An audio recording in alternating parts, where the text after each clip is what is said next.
There are two groups of individuals in society. There is the low productive group. The low productive group of individuals have a productivity MUL of $100,000.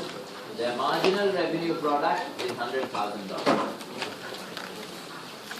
Okay? MRPL. I'm writing MUL because I haven't taught you what MRP is. So MUL, their productivity is $100,000. And there is a high productive group whose productivity, their marginal revenue product, MRPH, is equal to $150,000 per year. Now, workers know their own productivity, but firms cannot distinguish between high productive workers and low productive workers. Okay, workers know their own productivity, but firms cannot distinguish between high productive workers and low productive workers. There are equal numbers of high productive workers and low productive workers. How do you write that? The probability that any worker drawn at random has a probability low productive is equal to the probability that any worker drawn at random has a productivity equal to the high productivity equal to half. Okay? Equal probability of a worker being high from the point of view of the firm.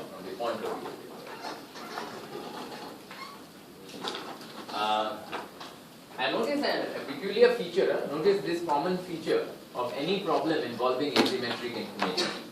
So the guy with the lack of information, in this case the employer, in the previous case the insurance company, will always know the probability distribution of high productive and low productive type. The probability distribution is always known in problems involving asymmetric information.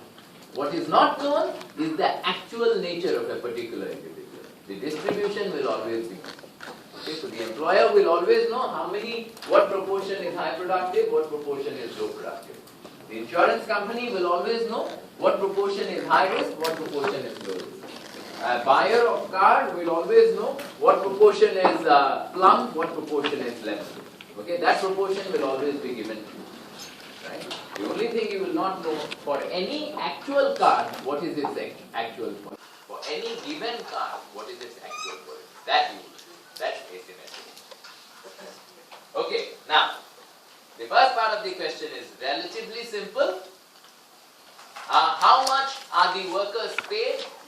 Assuming that the labor market is competitive. To say that the labor market is competitive is to say that the workers are paid their productivity.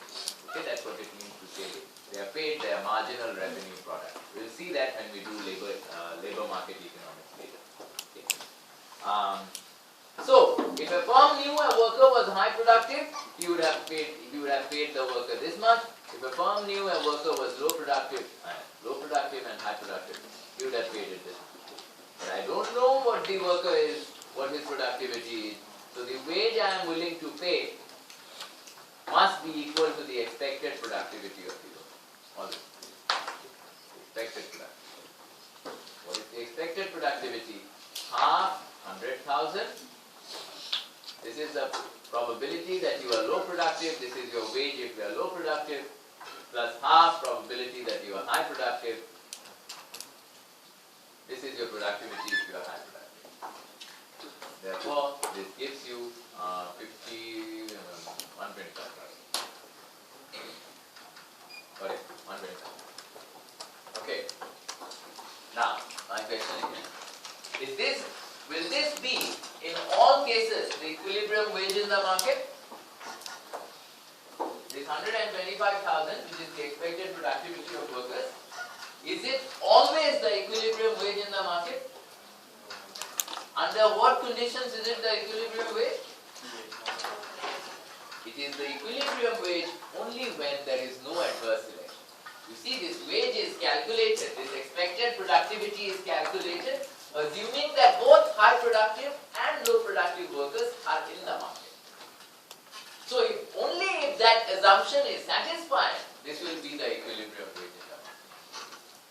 But if high productive workers are very picky and they say, my productivity is this much, I'm not going to work for any wage less than that.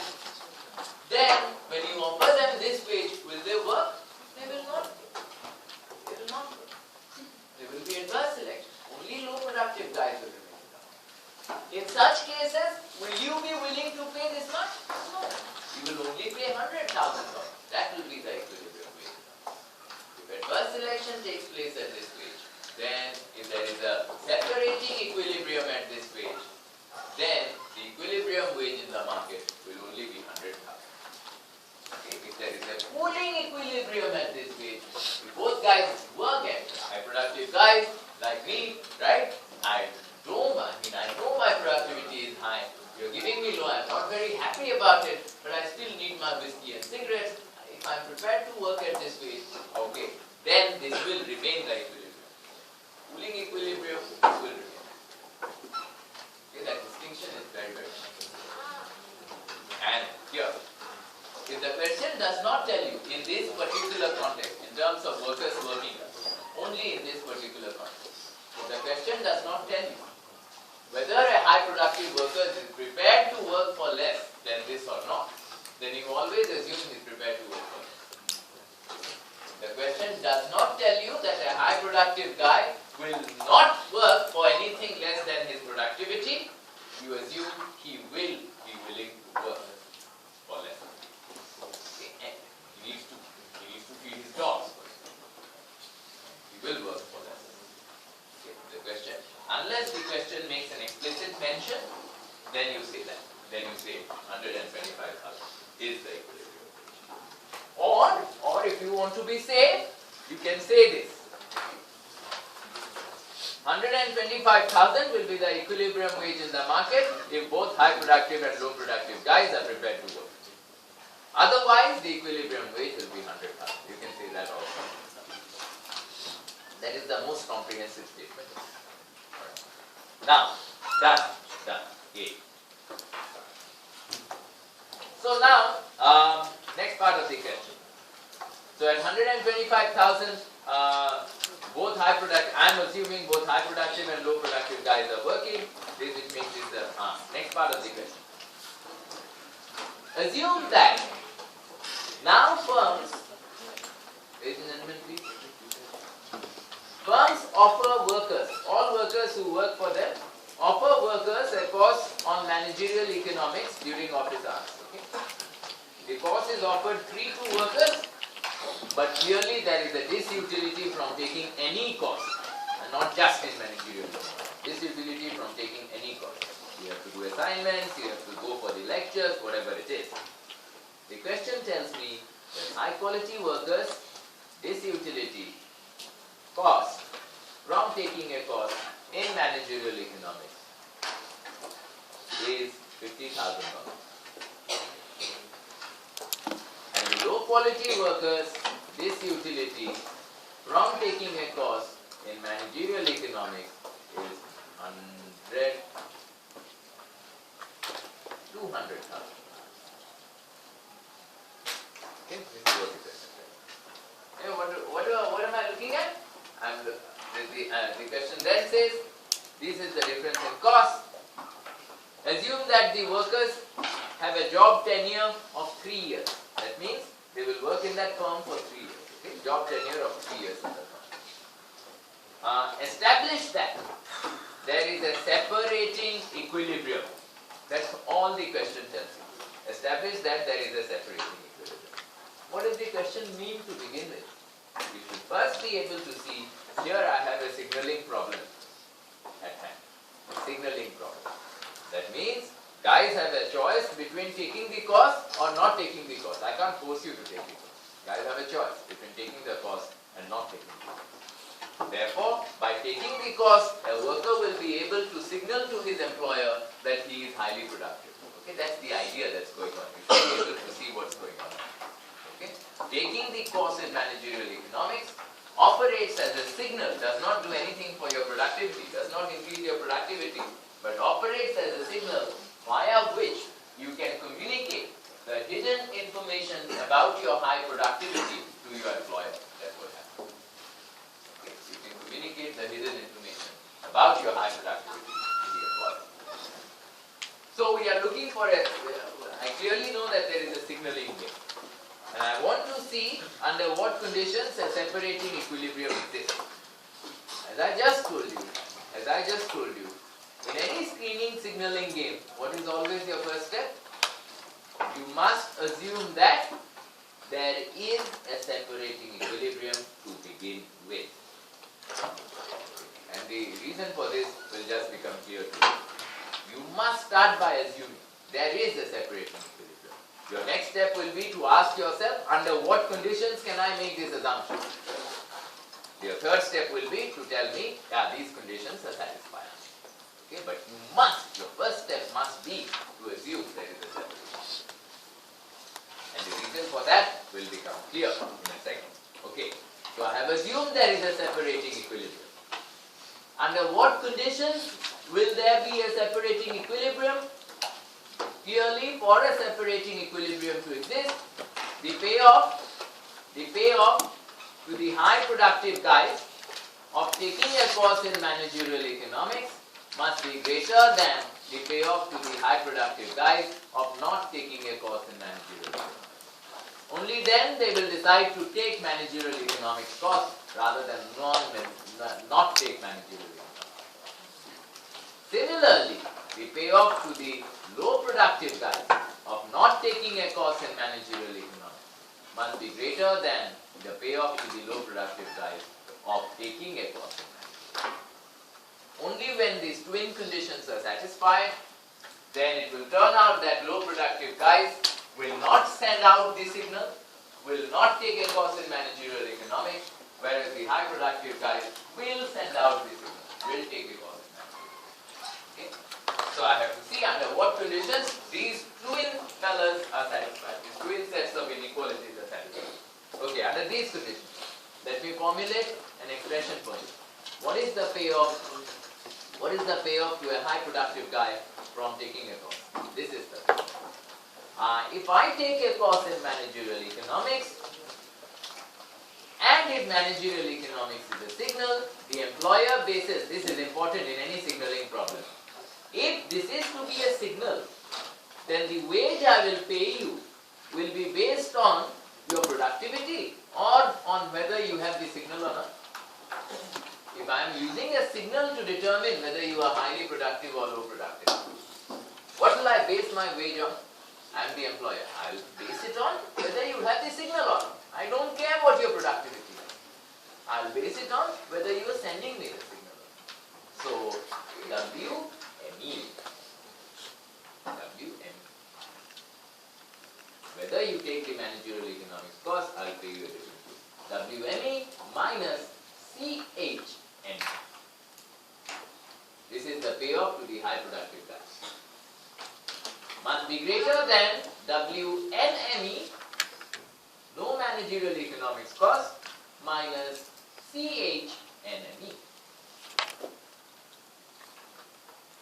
Okay. Now comes the, what will WME be?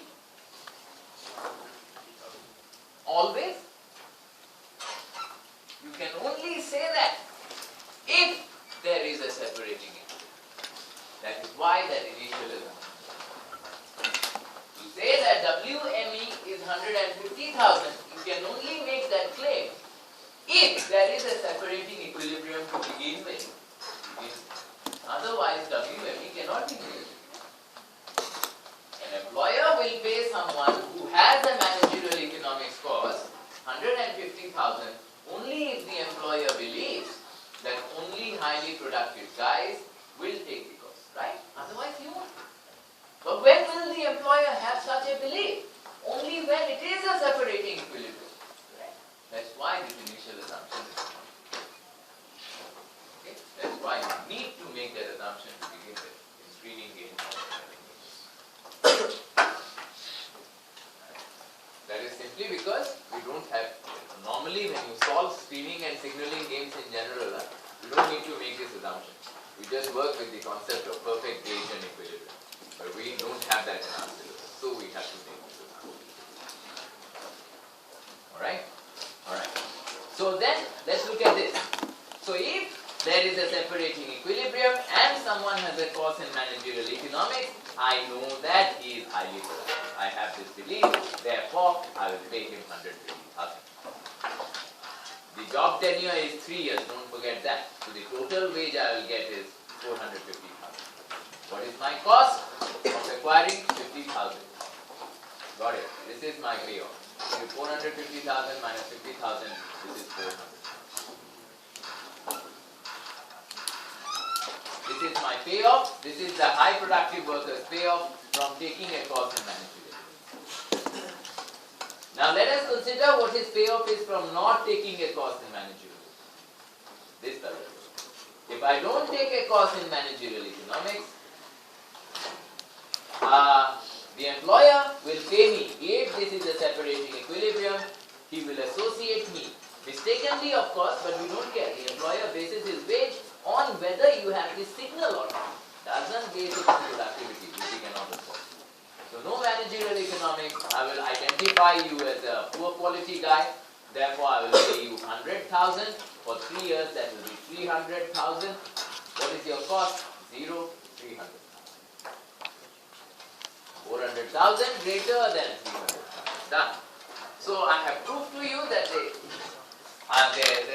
first half of the condition for this assumption to be satisfied is met. Okay, high productive workers find it in their interest to send a signal by enrolling in the managerial economy. All I need to do is to look here.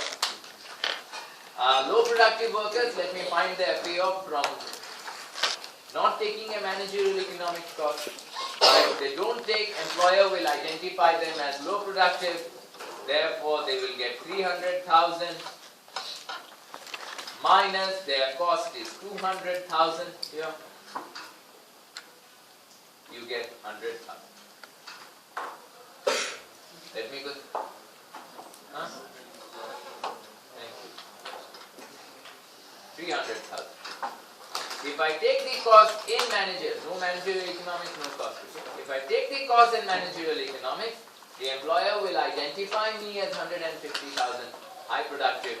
For 3 years, that will be 450,000 minus my 200,000, which gives me 250,000. Correct? Greater. Yes. Done. Satisfied. Low productive guys will find it in their interest not to send out this signal. So my initial assumption that there is a separating equilibrium is there. So there will be that. Okay, there will be that. And under the separating equilibrium, the question asks me, what is your equilibrium wage? Determine the competitive wage in equilibrium. What will you write, guys? This is test. I mean, the examiner is not testing it, but how you write it depends, shows me how well you understand. So if you write the equilibrium wage, you should write it like this. W star, not a function of productivity, but a function of signal. Your wage schedule, the employer is going to offer, is going to be a function of whether you are sending the signal. W star ME is equal to 150,000. W star not ME. This is your equilibrium wage. Is equal to 100. That's how it is. If whenever signaling is involved, the wage is based on the signal. The wage is based on the signal.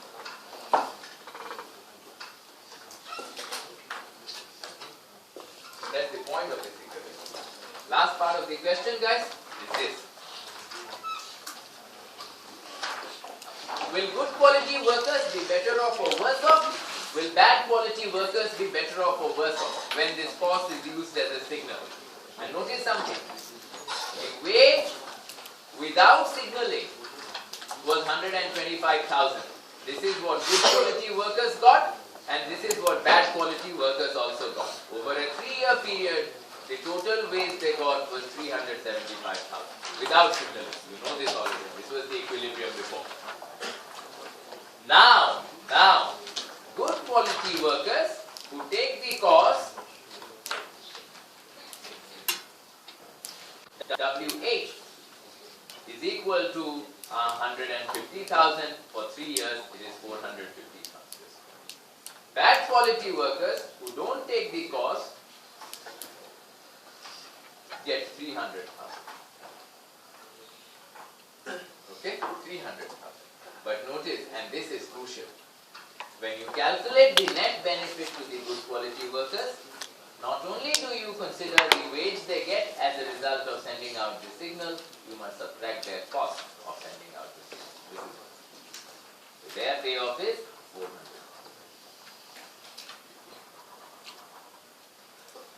And bad quality workers payoff is, this is with signaling. This is with no signal. So what happens to the bad quality workers? Are they better off or worse off? Clearly worse off by minus 75. quality workers, are they better off or worse off? They are better off. By how much? Plus 25. There are equal numbers of good quality and bad quality workers. So even though the question doesn't ask you this, I am asking you this. Is society better off or worse off? Worse off. Worse off. Equal number of bad quality and good quality workers. Bad quality workers are worse off by this much. Good quality